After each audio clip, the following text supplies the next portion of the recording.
Good morning, good afternoon, good evening, wherever you are in time and space. This is Jefferson Davis over at blindphotography.us. Hope you guys are doing great. I want to talk to you real fast about a few things I found at Goodwill. Goodwill thrifting in general is very difficult.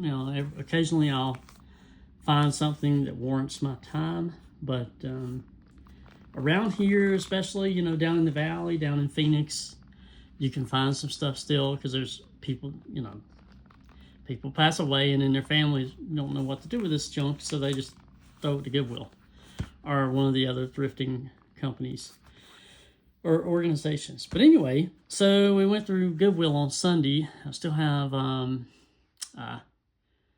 still dealing with bronchitis, but we needed to get out of the house, right? So they have these clear plastic bags hanging near the back, and you go through there and you look at them. Well, I went through one and I thought I saw the edge of one of these, right? So I'm like, who cares? I don't want that. I don't need that. That was end up in the trash, and I'm not a throwaway guy. So that's all I found, and I told my wife, and she went over there and she looked, and she saw that there were several cameras in that bag, and I should have looked a little better. So we have here, and some film, Superior, Fuji Superior 400 Extra from, let's see. Sorry, camera's taking a minute to focus here. And I have to get real close in order to see stuff nowadays. Thanks, eyes. At least I can still see, so it's not that bad. But still in the little plastic containers, and I got 4 of those. I think I had my wife look at them, and one of them said 2006, so I'll have to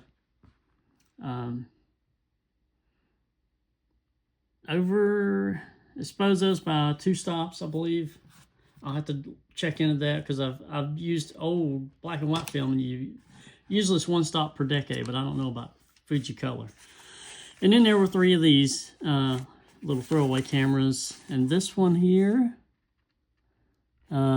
it's almost used up, so that'll be interesting. This one's at 0. Yep, so that one's used up. I don't really care. But this little Kodak here, I'm sorry for being so fast, I'm just trying to make a quick video. It's still got 20 frames left or something. So, but what made me buy it, was the film. Not that I use color ever. I don't even have C41 developer. But was this case? My wife's like, "Whoa, we got something Pentax here." I'm like, "What?" So that was it. So inside of this case is it's not in perfect condition, a Pentax UC1, and this is a panorama autofocus camera. Really neat little camera. They have good reviews. This is a Japanese camera still, not a Chinese camera, made in Japan. It's plastic fantastic, but it's still a good camera, and I'm looking forward to this panorama right there. I'll have to read up on the directions, but interesting. The great thing about this is I can throw a roll of film in it and take it to work with me. And then on my way home, if I'm biking, I can, if I see something interesting, I can photograph it. So that'll be fun. And all that together, so 3 throwaway cameras, the Pentax, and the 3 rolls of film, which I'm interested in shooting because I like the old Fuji color look, even though I'm a black and white guy. I can still like color. Excuse me while I drink some delicious Payson Arizona coffee. Delicious.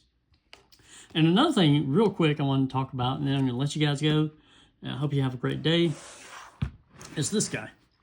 So I've had, really, it's not the lens, it's the camera that I want to talk about. This is a Minolta Maxim 800 SI. And I used to buy back during COVID, you could buy a camera lot, just a bunch of, in pre-COVID, a bunch of old cameras for, $20 plus, ridiculous shipping, or $10, and then, you pay $50 in shipping. But, and I would get some interesting cameras. I learned a lot that way.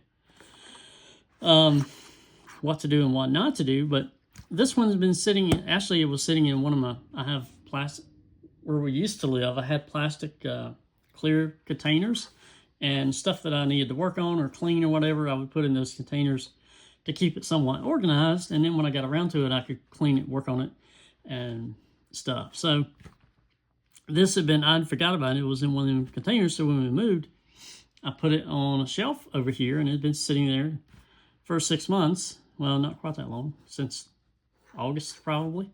So I looked at it one day, and the other day I grabbed it and I went, And then I did some reading. All you can see is the lens, but it's a very rugged camera. In fact, let me see if I can get you on a wider. There we go. No, that's better. Okay, now you can see the whole thing. I did some reading on this camera because I knew it had a lot of modes and stuff. So if I turn it on here, this was the last of the prosumer Minolta cameras. This was right before, I believe it was 1997, right before Konica and Minolta had already merged, I believe, at this point, but Konica had not stuck their name on everything and ruined Minolta, in my opinion. I mean, Konica made some good cameras way back in the day, but we're talking 60s here, in my opinion, But great camera. I am going to take it out and do a test roll.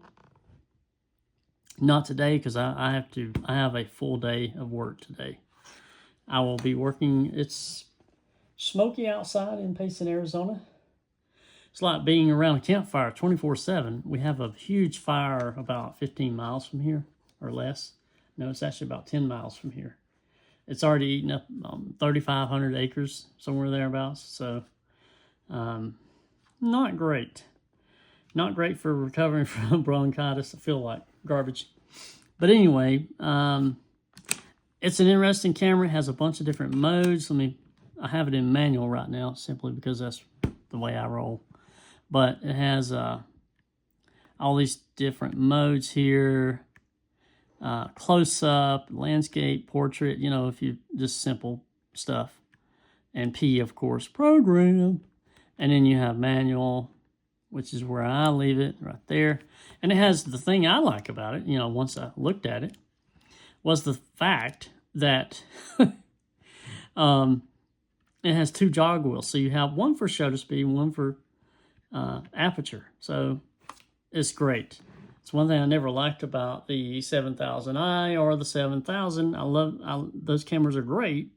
They have their place, and I have used them for long exposures and all kind of stuff. And this thing has a million different modes.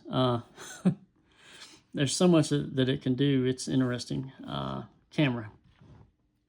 And there's no silly cards or anything to deal with. So I am interested in using it, and I have on here right now a 20 to 35. This is a Tokina lens. It's actually a really good lens. It was somewhat expensive back in the day, and I like a wide angle. I like everyone when I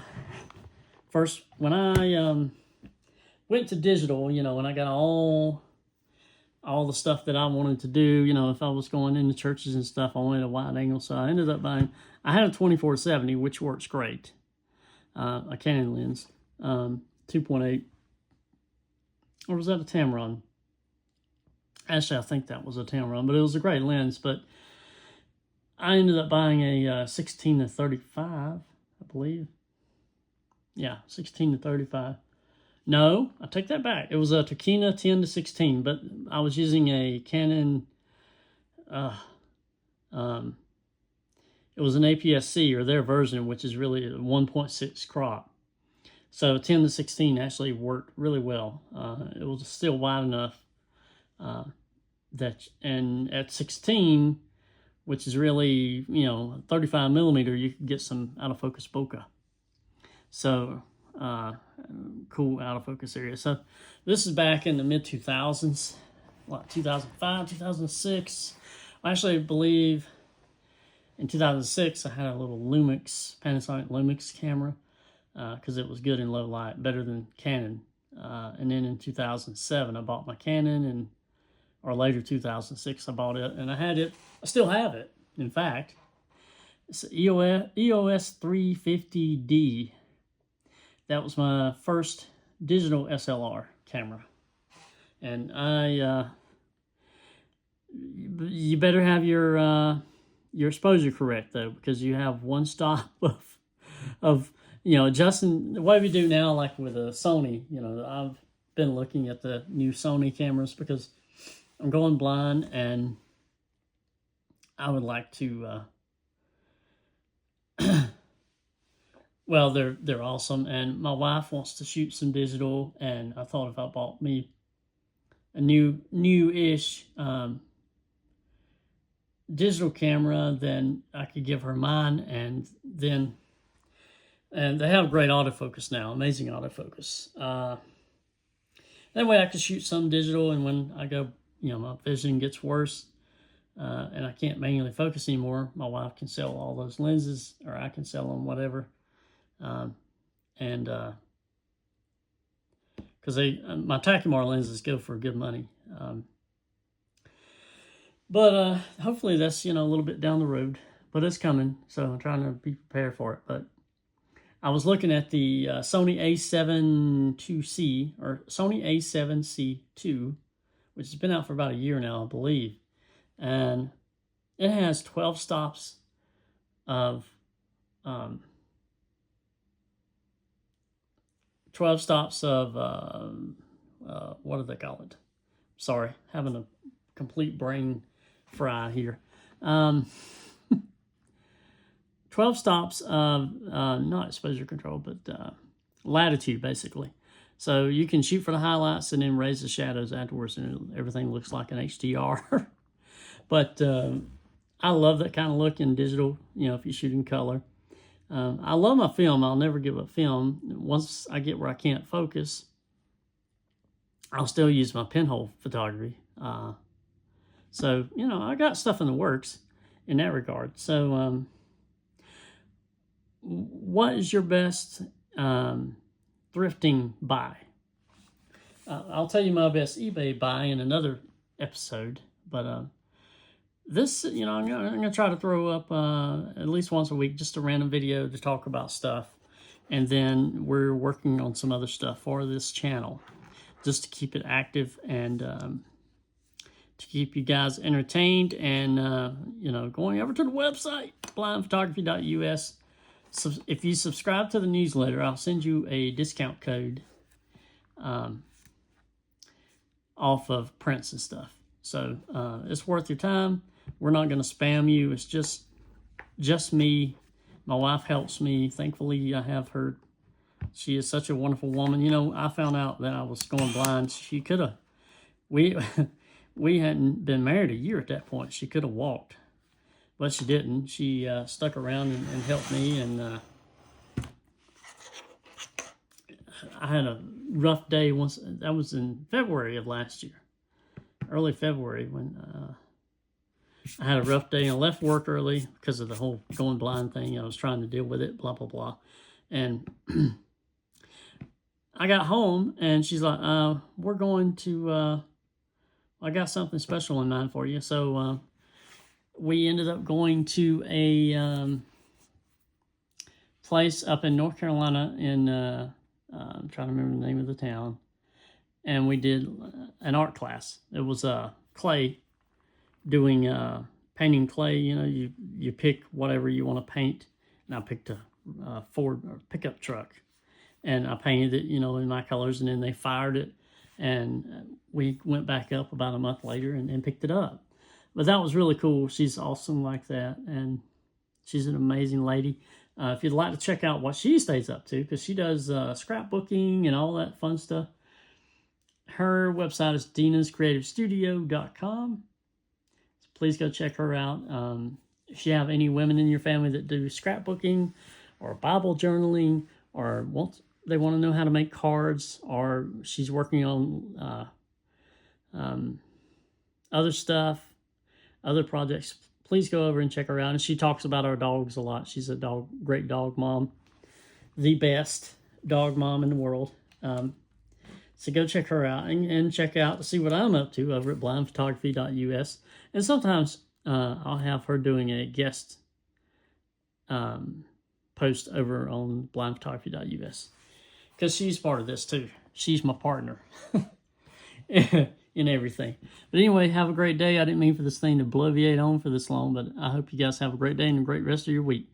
We'll see you on the next one. This is Jefferson Davis at blindphotography.us.